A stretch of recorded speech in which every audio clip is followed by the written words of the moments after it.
What up? All right. We got another one from Mr. Ballen. Another one from Mr. Ballen. And this is another top 3 places you can't go and the people who went there anyways. Yeah. The places, the people, the signs that the people ignore. Mind signs could save your life. As we've seen some like final destination type deaths. But yeah, places people shouldn't go that they go anyways. Check it out. Here we go. Today, we're going to look at 3 places you can't go and people who went there anyways. But before we get into those stories, if you're a fan of the strange, dark, and mysterious delivered in story format, then you come to the right place because that's all we do, and we upload once a week. So, if that's of interest to you, please sneak in to the like button's house in the middle of the night and burn several bags of microwave popcorn. Also, please subscribe to our channel and turn on all notifications so you don't miss any of our weekly uploads. Gotta smell up the house. Okay, let's get into today's stories. The whole place gonna smell like popcorn with just one bag.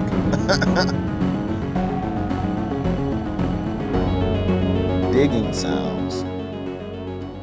On February 15th, 2004, 2 police officers drove down a quiet street in a little English village called Murrow, and they pulled over in front of this little brick bungalow. Earlier that day, a neighbor who lived on this street had called the police to report hearing a strange digging sound coming from inside of this bungalow. And so these officers had been sent out to see what the sound was and make sure the occupants of this home were okay. Now, these 2 officers were not particularly worried about the occupants of this house. They assumed that some wild animal must have snuck in while the owners were away, and that was all this was. But, as they would quickly learn, that was not the case. After climbing out of their car, the 2 officers just stopped and listened for a second to see if they could hear this digging sound, but the bungalow was quiet, the street was quiet, and so the 2 officers shut their car doors and made their way up to the front porch of this bungalow and knocked on the front door. After a few moments, when nobody answered, one of the officers reached down and tried the handle and found it was unlocked. And so he opened the door just a crack and he called out through this opening in the door into the bungalow saying, "Hey, it's police, we're here to check on you." But when no one called back to them, the officer opened the door the rest of the way, and immediately both officers saw there was a huge problem inside of this house. The entire first floor was flooded with several inches of water, and they could hear from somewhere in the back of the property the sound of running water. And so again, both officers called out into this house to try to get the attention of anyone who might be inside, and when again they were met with silence, the officers walked into the flooded house and began walking straight back towards this running water sound. And eventually, after walking through the living room, they entered this hallway that went right to the back of the property, and as soon as they were in it, they could see there was an open door at the end of the hallway on the left, and it seemed like the running water sound was coming out of that room. And so the 2 officers, one by one, sloshed down this hallway to this room. They turned left, looked inside, and what they saw completely shocked them and immediately sprung them into action. 2 months before these officers came to this bungalow and found it flooded with water, the owner of this bungalow, 51-year-old Ronald McClagish, had broken up with his girlfriend. And this breakup was really hard on Ronald. He was already divorced, he was totally broke, he had loads of health issues like bad asthma, he had some liver issues, and just generally he was someone who was kind of physically frail. And so this girlfriend had been one of the very few good things in his life, and now she was gone and he was alone again. And so very quickly after this breakup, Ronald fell into a very dark depression. And so for 6 weeks after they broke up, Ronald, for the most part, just stayed in bed and kind of moped around his bungalow, kind of feeling bad for himself. But then finally, at the end of those first 6 weeks after the breakup, Ronald decided he wanted to get his life back together and just move on. So on February 1st, 2004, so roughly 2 weeks before before those two officers would come to his bungalow because of this digging sound, Ronald would wake up feeling determined to start anew. And the first thing he was going to do was purge his bungalow of anything that was his ex-girlfriend's. She left a lot of things behind when they broke up. She had not collected them. And so now they were just kind of sources of pain. And where most of her stuff was inside of Ronald's bungalow was in this closet in one of the bedrooms at the end of the hall. So that morning, Ronald headed down the hall. He turned left into the bedroom. He opened up the closet. He went inside, and with a trash bag in hand, he began rifling through everything in this closet, and anything that was hers, he would take it and put it right into the trash bag. And at some point, when Ronald was almost done pulling the last few things of his girlfriend's out and into the trash bag, from behind him, he heard this strange sound coming from the bedroom. It sounded like wood bending or creaking, but before he could turn around to see what the sound was, the door to the closet he was in slammed shut with incredible force, and suddenly Ronald was trapped inside of this closet in total darkness. Now, Ronald was likely shocked at first, but he would have reached and tried for the handle and found that no matter what he did, he could not open this closet again. And so Ronald began screaming for help and pounding on the door, but nobody came to help him. The closet that Ronald was in was fairly tall, but it was only 2 feet wide by about 2 feet deep, which meant Ronald could only stand inside of this closet. He couldn't sit down, he couldn't bend down, he literally was trapped standing. And Ronald didn't have water, he didn't have food, he knew that no one was going to be checking on him anytime soon, and even though his bungalow was kind of small and shabby, it was built out of brick. And so the likelihood that his calls for help were penetrating outside loud enough that people could hear them and that they would come in and rescue him was pretty slim. And so at some point that evening, Ronald realized he needed to do something different if he was going to get out of this closet. And so above him were a series of pipes across the ceiling. And so he reached up and he grabbed one of them and he broke it off. He was likely thinking that with this pipe, maybe he can burrow a hole in the wall and crawl through to another room, or maybe he can punch a hole in the door and somehow unlock it, or at a minimum, with the metal pipe, smashing it against the wall or the door would be louder than any noise he could make by yelling. However, the second he broke that pipe off the ceiling, something horrible happened. The pipe he broke was a water pipe, and as soon as it was broken, icy cold water began pouring down directly on top of Ronald's head and face. And again, because he can only stand basically in the middle of this closet, he couldn't get out of the way of this water. It was like he was under a waterfall and couldn't go anywhere. And so he likely tried to ignore the water and tried to use the pipe and screamed and do anything he could to get someone to know he was in here, but no one could hear him. And so it was like he was being tortured with this freezing water, and he's in this tight claustrophobic space. It's total darkness and he's totally panicking. And for days and days, that would be Ronald's nightmarish reality. But despite how terrible his circumstances were, Ronald continued to use that pipe to both smash the walls to make loud sounds. He also began burrowing into the walls, trying to make a hole. But Ronald was getting weaker and weaker. He became very sick. And also, because the water was constantly hitting his head and face, his skin got so saturated that literally his skin started falling off. It basically opened up into these sores and began to sag, and the water just began brushing his skin off. And so finally, after about a week of being trapped in this closet in these terrible conditions, Ronald realized help was not going to come in time, and so he put his pipe down, he kind of slumped up against the wall, and then closed his eyes. Ronald's neighbor, who called the police, actually did hear Ronald using that pipe to try to dig a hole in his wall, and she heard Ronald smashing the pipe on his door, and she must have heard muffled shrieks and yells, but she didn't know what they were and kind of just decided it wasn't her business.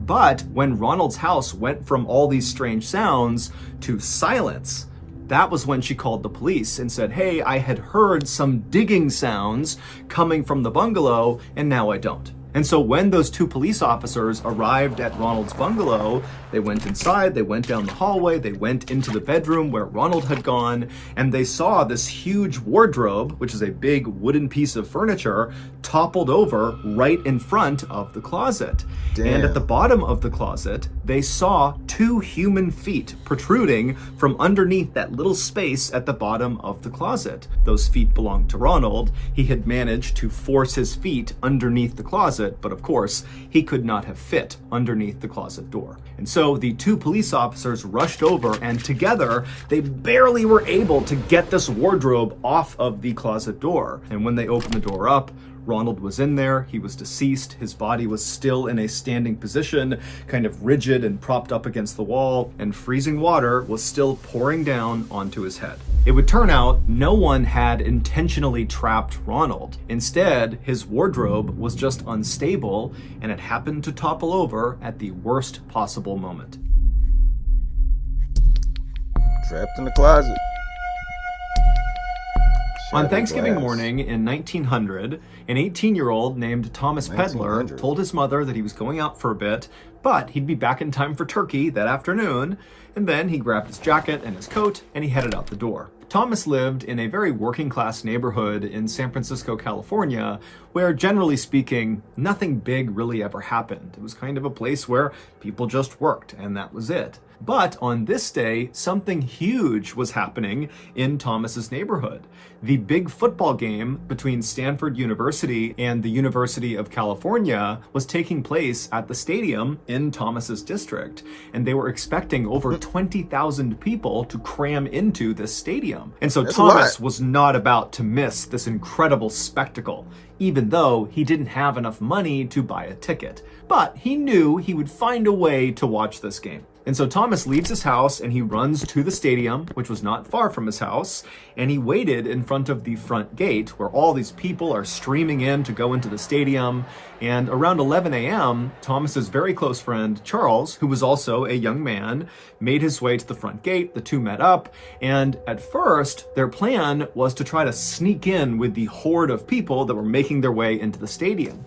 But even though they were still hours away from the opening kickoff of this big game, it was at 2:30 p.m., the stadium was packed. I mean, there was nowhere to sit, there was nowhere to stand. People that had tickets who were going in are looking around thinking, where are we going to watch this game? And so Thomas and Charles are kind of like, well, what's the point of sneaking in if there's nowhere to watch? And so they decided, okay, we need to find another way to watch this game. And so they began looking around, and they noticed there was a huge fence that lined the perimeter of this stadium. And they saw there was some people kind of climbed up on this fence trying to get a view down onto the field. And pretty quickly, when Thomas and Charles decided they would try to do that too, they saw that all the good spots on this fence were already taken. The spots that were open provided no view onto the field. And so that option as well didn't work. And so Thomas and Charles are frustrated. They're starting to worry that they will not see this big game. But when they walked back over to the front gates of the stadium, they happened to notice across the street was this group of people rushing over to this big white brick factory building,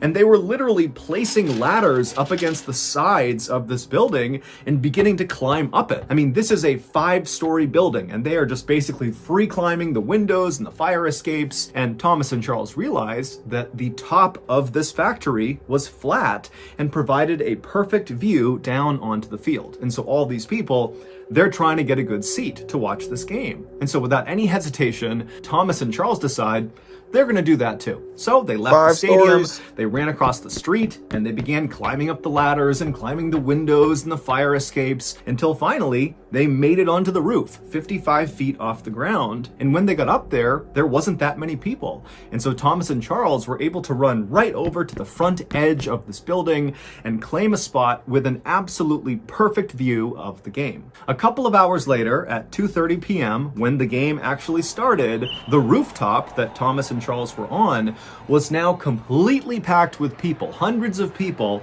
have climbed up onto this factory. There were some factory workers down below telling people, do not do this. Do not climb on top of this factory. It's not safe. And heavier and but heavier. Nobody listened to them, and the police either didn't notice this was happening or they didn't care. And so there's all these people that are on this roof. They're all super excited, and the game has begun. It's 2:30, and as soon as the game started, it was like the crowd in the stadium, which could be heard very easily from this rooftop, just kind of erupted, and there were all these bands playing in the stadium. I mean, it was chaos down below, and it really caught on the roof. All these guys, including Thomas and Charles, You got no they're helmets? getting amped about this game. No They're leather singing, helmets? they're chanting, they're screaming, they're yelling. I mean, it's total chaos, and Thomas and Charles loved it. But about 20 minutes into the game, as Thomas and Charles are enjoying themselves and the crowd is still going wild, a dull cracking sound could be heard coming from one side of this roof. And so Thomas and Charles, they kind of spun around to see where this cracking sound had come from. And when they began looking out across the sea of people, they noticed on the far side of the roof where the sound had kind of come from, they could see people scrambling to get off the roof. But before Thomas and Charles and the other people around them who were watching this happening could figure out what was going on, there was a much louder cracking sound, and suddenly the floor underneath Thomas, Charles, and everybody else collapsed. And immediately, people on this roof fell all the way to the bottom of this factory, 55 feet below. There weren't loads of floors inside of this factory. Instead, it was basically just one big building, 55 feet high, that housed this brick structure right in the center of the factory that was almost as tall as the entire factory. It was almost like the factory was a shell around this brick smaller structure right in the middle that was like 40 feet tall. And so after the ceiling collapses, Thomas, he falls, but miraculously, he lands on a wooden beam that stretched across the entire factory, like a support beam, and he grabbed onto it, saving himself from falling all the way down. And so Thomas, he only fell maybe 5 feet, so he was okay, but he didn't have a great grip on this beam. He was holding on, but just barely. And so Thomas, he turns and he's looking around at what's happened below him, and he's hearing people screaming, and he's hearing the sounds of people running around trying to help those who have hit the ground on the bottom. And Thomas immediately begins scanning for Charles, and he finds him. Charles was one of the other fairly lucky people, at least in Thomas's mind, Charles seemed lucky, because instead of falling from the roof all the way to the ground, Charles and 15 or 20 other people had fallen right onto that brick structure that kind of made up the main part of this factory. And so Charles had only fallen maybe 10 or 15 feet onto this structure. And so Thomas is thinking, oh, Charles and these other people, they've survived this fall. They're okay. However, the second Charles and the others, who supposedly were saved by landing on this brick structure, the second they hit that brick structure, despite not suffering catastrophic injuries like broken bones and horrible internal injuries, these people on the brick structure began letting out these primal screams, these just horrible blood-curdling screams. And as they did, these loud popping sounds began coming out of their body, and then their bodies began contorting forward, almost like a bug rolling up onto itself. It would turn out this factory was not a normal factory. This was a glass factory,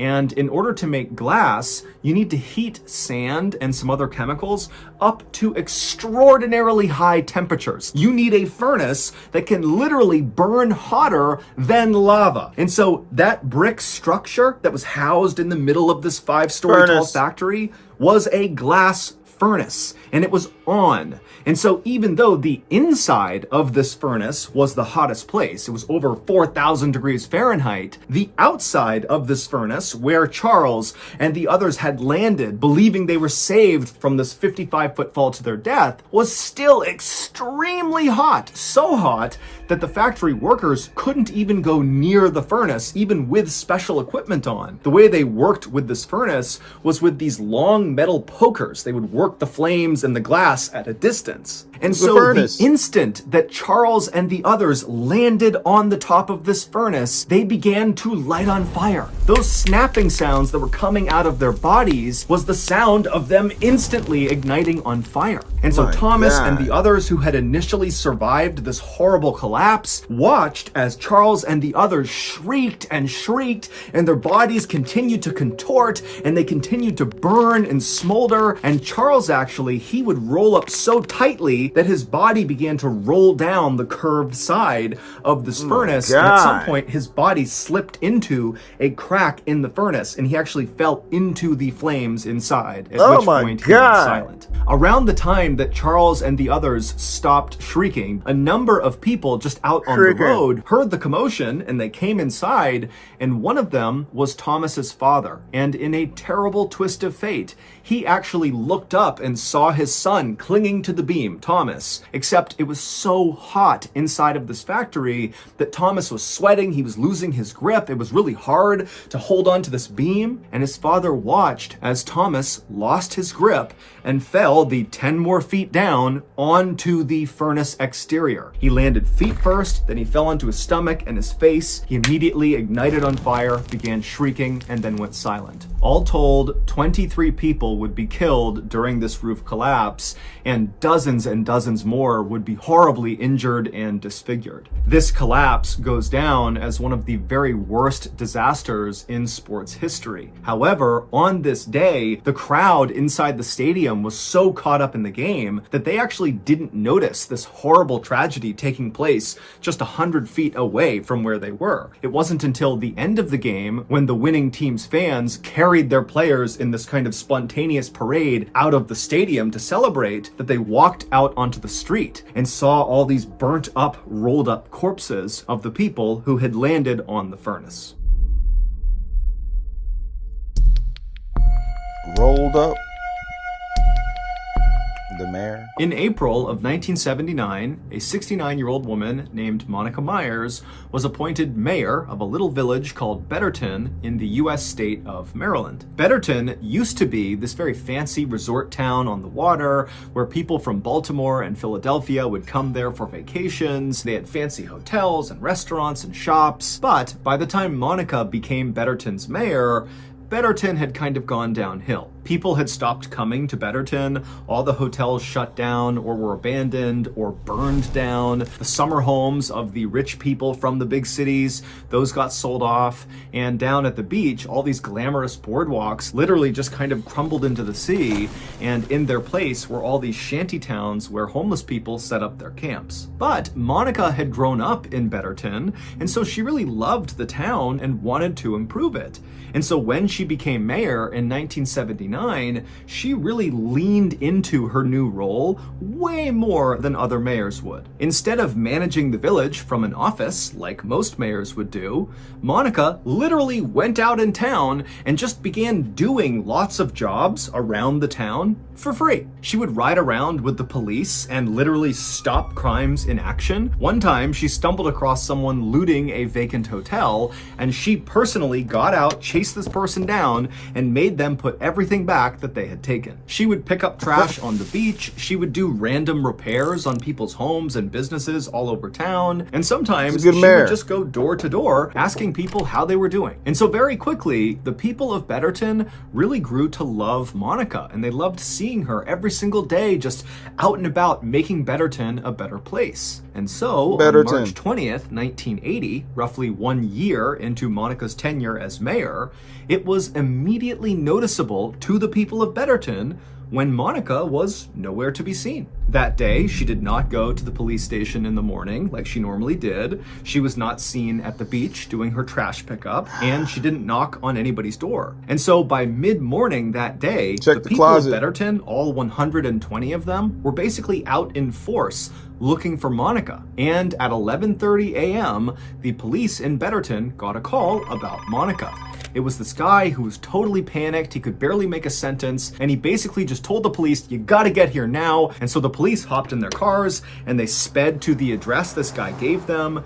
And when they got there, they saw it was this very plain, boxy building that was kind of tucked back in the woods. It was far away from the town center, and really nobody ever went over here. And the police, when they parked their cars, they saw the guy who had called the police, the distraught caller, was standing outside of the front door. He was obviously crying, and he was waving for them to come over and follow him into this building. And so the police got out of their cars, they ran over to this guy, and they're asking him, what happened? Where's Monica? What's going on? But this guy was so hysterical, he really could not describe what happened to Monica. He just kept telling them to come on, follow me. And so he led them into this building, and pretty quickly they entered this huge warehouse where all across the ceiling were these big metal catwalk areas that kind of zigged and zagged all over this warehouse. And below them, all over the floor, were these huge industrial-sized 15-foot tall vats that contained something. And so this guy who had led police here, he stops and he just points at the nearest vat. And so the police, picking up his cue, begin walking towards this vat. And as they got closer and closer, they were hit with this horrible smell that made them gag and cough. And before long, they had to stop and kind of compose themselves. The smell was so bad. It would turn out this building that was kind of removed from the town center of Betterton was Betterton's sewage treatment plant. And that morning, Monica had gone to the treatment plant to help clean some of these 15-foot tall industrial-sized vats that contained human waste. She had done this enough times that when she was here, she did not need any supervision. And so that morning, she was alone. She climbed up onto one of the catwalks over one of these big vats, and she had reached down with her testing kit to test the sewage to see how much cleaning it would need. And as she did that, she somehow slipped and fell into the big vat of human waste. Now, she would not have immediately gone under. It was not like a liquid. It was more like clay or really thick mud, where at first she would have kind of been laying on top of the sewage. But as soon as she tried to move to get out of the sewage would have functioned more like quicksand, where as soon as a part of her body went under the surface, it would not come up again. And so after the police composed themselves, they climbed up onto the catwalk and they looked down and they saw Monica, who was face down, partially submerged inside of this vat, and she was deceased. Her autopsy would reveal that she died of drowning, which means she literally inhaled human waste. Shit. She inhaled shit.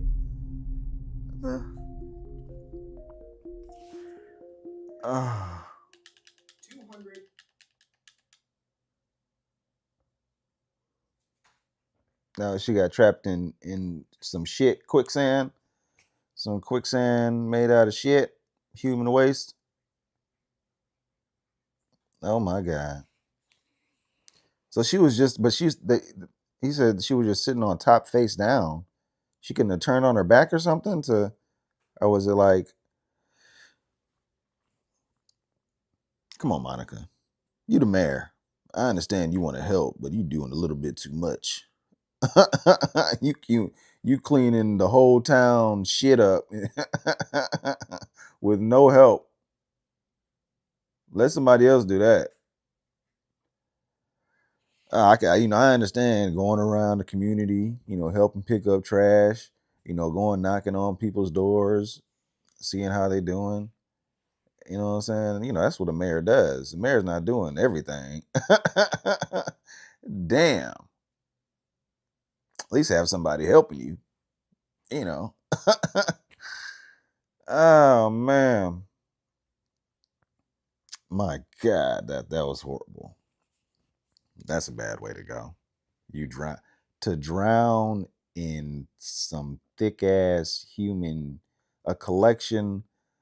to drown in a collection of shit from the people that you represent, from the town you represent.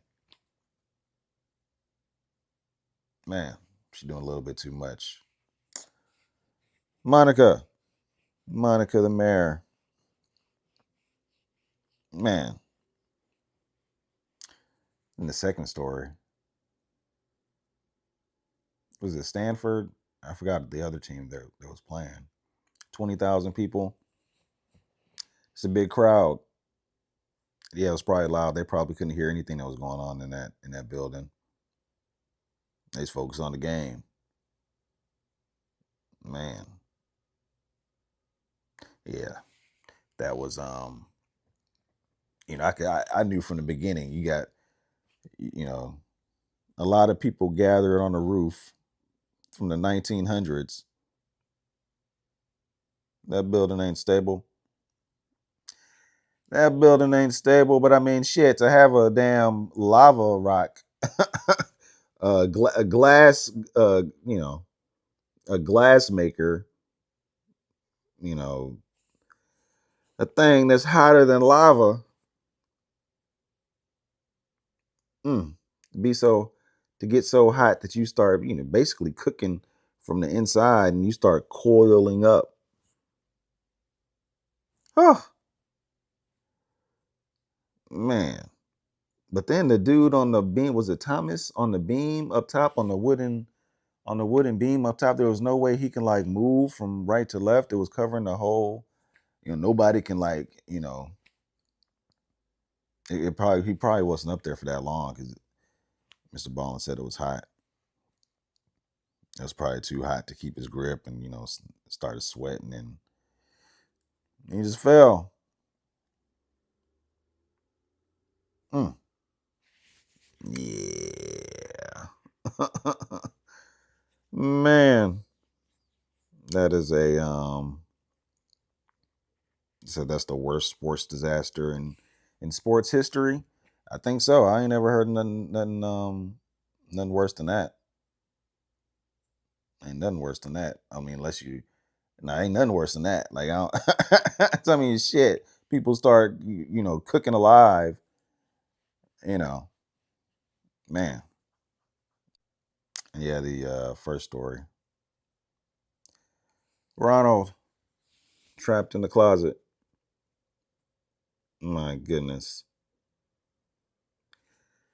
Freak accident. Freak accident. He's doing something in his closet, and he said it was like a 2 feet by 2 feet closet. So I'm guessing he wasn't like in his closet all the way. He was probably just like on the outside of it with the door open. Big ass wardrobe falls, pushes the door closed, pushes him inside. Now he's trapped. Why did the wardrobe fall though?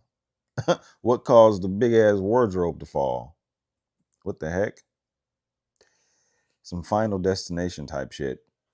Maybe the one of the wardrobe's legs has been getting weak for a long time, and that was just the moment it snapped.